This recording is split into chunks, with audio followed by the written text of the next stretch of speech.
Welcome to the Vampire Slayer Legacy. I used to call this my modded save file, but it's been a while since you've seen this world, and some things have happened. So I'm starting a new series and calling it the Vampire Slayer Legacy.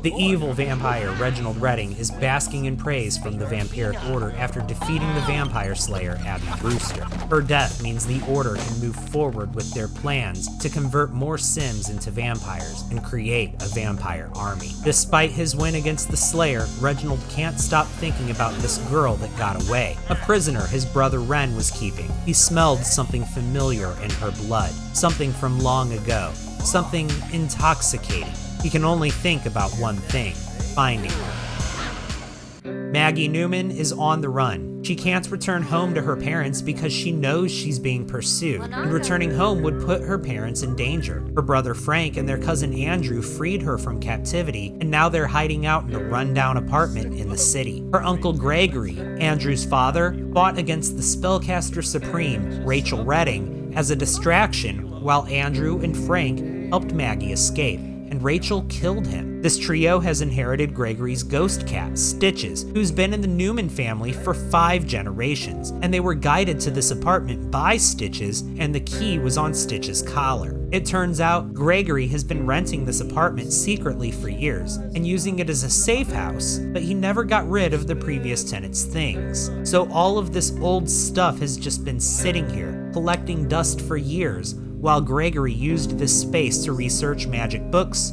relics, and potions in secret. Everyone is very sad after witnessing Gregory's death, and Maggie has the melancholy trait, so she's taking it particularly hard. Andrew and Frank both know that they have no chance of protecting Maggie from the Redding clan if they find her, so they've decided to try to contact Gregory's spirit for guidance.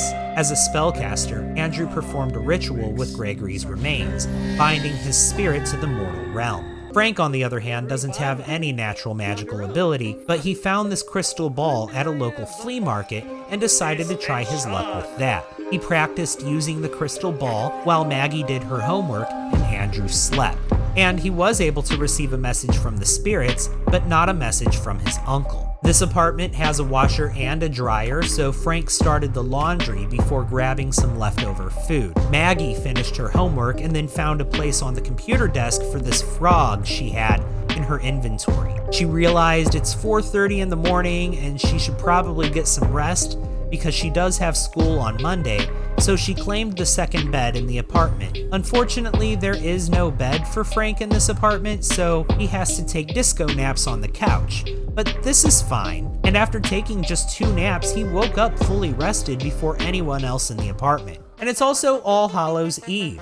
In my normal save file, I have Halloween, but in this one, I have All Hallows Eve. I used an older version of my base save file when I started this legacy a long time ago, and the holidays are different. This is also fine. Frank and Andrew had a bathroom dispute, and then Frank realized the laundry hamper was in front of the dryer and things had to be moved around to be functional. Andrew got a call from Clara Bjergeson asking him to go to a restaurant. Sorry, Clara, he's on the run and isn't even in Windenburg anymore. After trying a second time to commune with his father, Andrew decided to take a stab at this punching bag. While he did that, Maggie woke up and had breakfast, still feeling real sad. Frank and Maggie went outside and had a quick heart-to-heart. She blames herself for Gregory's death. Frank tells her it's not her fault, but she doesn't buy it. She gets upset and tries to walk away, but Frank followed her inside and kept talking about it, which upset her more. Andrew heard everything and intervened, and then Frank apologized. Everyone is still processing Gregory's death right now, and this melancholy trait that I gave Maggie is really exasperating the situation. Maybe if she focuses her energy on something physical, like this punching bag, maybe that will help center her emotion. What's this? She can practice fighting vampires? She's obtained the Vampire Slayer skill? It looks like a new Slayer has been chosen. Of course, Maggie doesn't know what this is. To her, she's just fantasizing about fighting vampires while hitting this punching bag. Unfortunately, this did nothing for her sadness, though. After last night's mixed results with the crystal ball, Frank asked Maggie and Andrew to perform a seance with him. This was out of Maggie's element, but she participated nonetheless, and she gained the medium skill, but very slowly. Meanwhile, Andrew took to it like a natural, and during this seance, Andrew's medium skill built up so rapidly that it surpassed Frank's. Andrew's just built different like that. He comes from an ancient spellcaster bloodline not shared with his cousins, and this gives him a natural advantage with all things paranormal. Unsure of who they've contacted, they received a message. It said Frank was wasting his life. How rude. But honestly, they have a point. Sleeping on the couch, putting all his effort into learning a skill his cousin can easily learn faster. He says he's protecting his sister, but what is he contributing to the situation? Frank's self-doubt sets in, and he decides to distract himself by checking out this retro game console.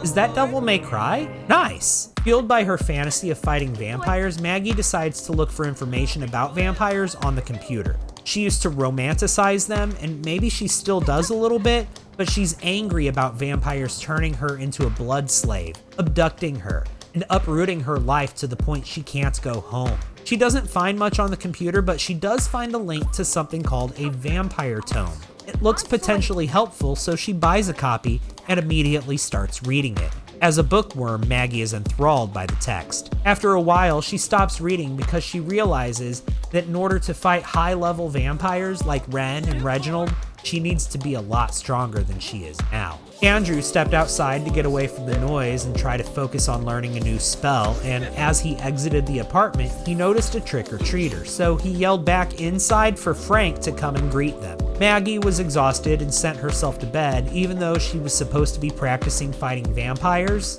It's fine. And another trick-or-treater showed up, and Frank was already inside, so Andrew stopped practicing magic and greeted them with a trick.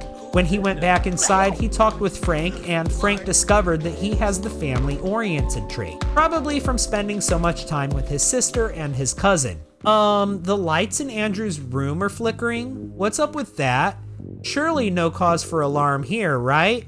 Andrew doesn't seem to think so as he goes into his closet to cry. I'm sorry, by the way, that Andrew and Maggie are crying so much in this video. It's just because Gregory's death is so fresh in their minds. Frank just happens to be a naturally chipper sim, so that's why he's not feeling it. Maybe he's just optimistic he'll make contact with Gregory through this crystal ball. He is determined after all.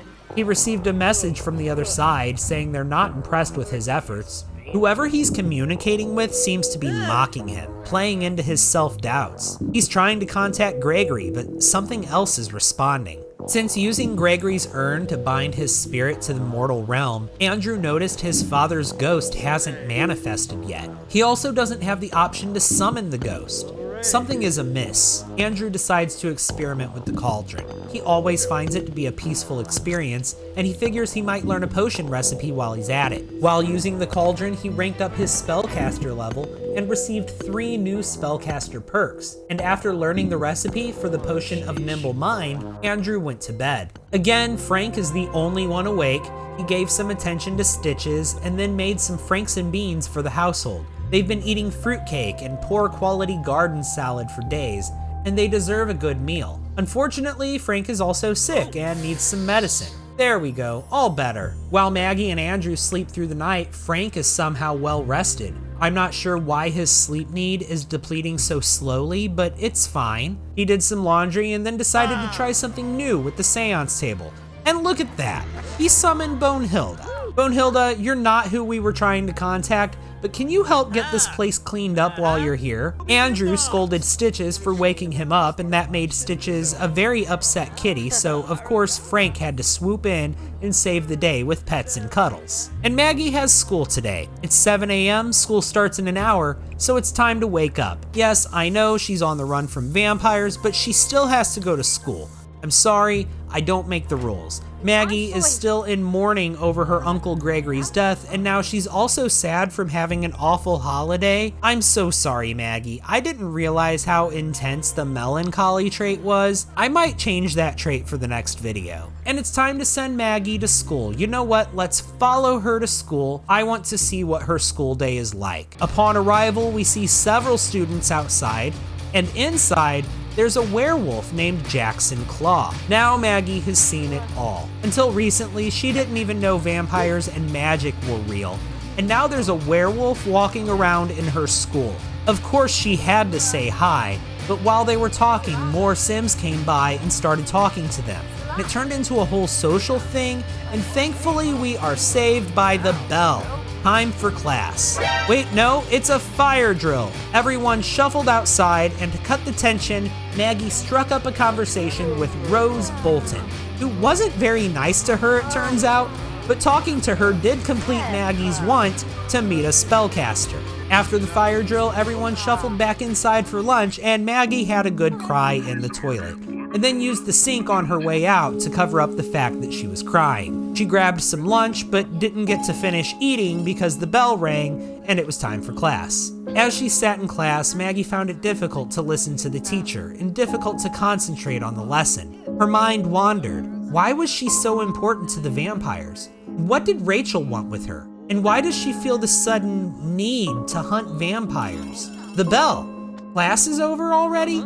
It seems like she just sat down. Maybe she's just tired. Let's send her home. And what's this? A neighbor getting their mail. His name is Leo Munch. He lives in this building too. Maggie introduces herself and they have a quick chat, but Maggie sends herself to bed for a nap. As Frank steps out to get the mail, Leo goes inside, and Frank and Andrew introduce themselves to him. It's just friendly, neighborly banter, but Leo notices the crystal ball on the table and asks about it. Proud of his crystal ball, Frank offers to lead Leo in a seance, which he hesitantly agrees to. Andrew is uninterested and gets up to do something else, and after the ritual, Felix Sided appears, a ghost. Nice to meet you, Felix. As Frank and Leo continue to talk, Gregory unexpectedly walked in. I promise you, I did not do this.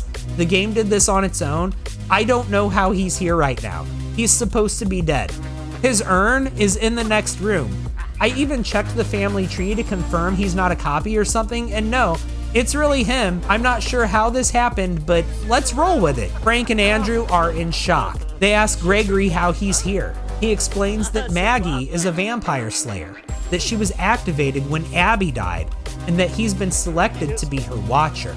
All this commotion woke Maggie up, and she emerged confused. She's still mourning her uncle, yet here he is in this apartment. She heard what he was saying, but she says she doesn't believe him. Surely this is a trick, right? There's no way she's a vampire slayer. She defiantly storms out of the house, not saying where she's going, but she knows she's looking for vampires. If what Gregory says is true, she needs to see for herself. While she was out, Andrew spoke to Gregory. "How are you back? What happened?" he asked. "Like I said," Gregory replied. "I'm here to be Maggie's watcher." "But you died." "Did I?" "It must have been me," Frank interrupted, certain his newfound medium powers were responsible. Frank started rambling about his crystal ball, and this frustrated Andrew, so he got up and walked away. But Gregory listened to every word with intent. Whether Frank was responsible for his return or not, he had certainly tapped into something beyond this realm, and that had Gregory's attention.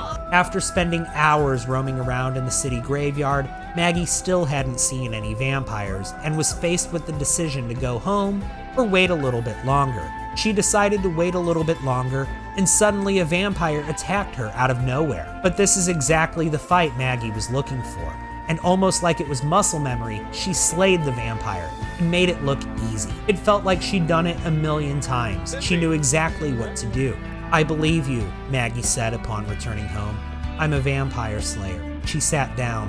"What do we do now?" "Now we train you," Gregory answered. "If you're going to succeed where Abby failed, you have a lot of work to do." And I'm going to go ahead and end this video right here. Thank you all so much for watching.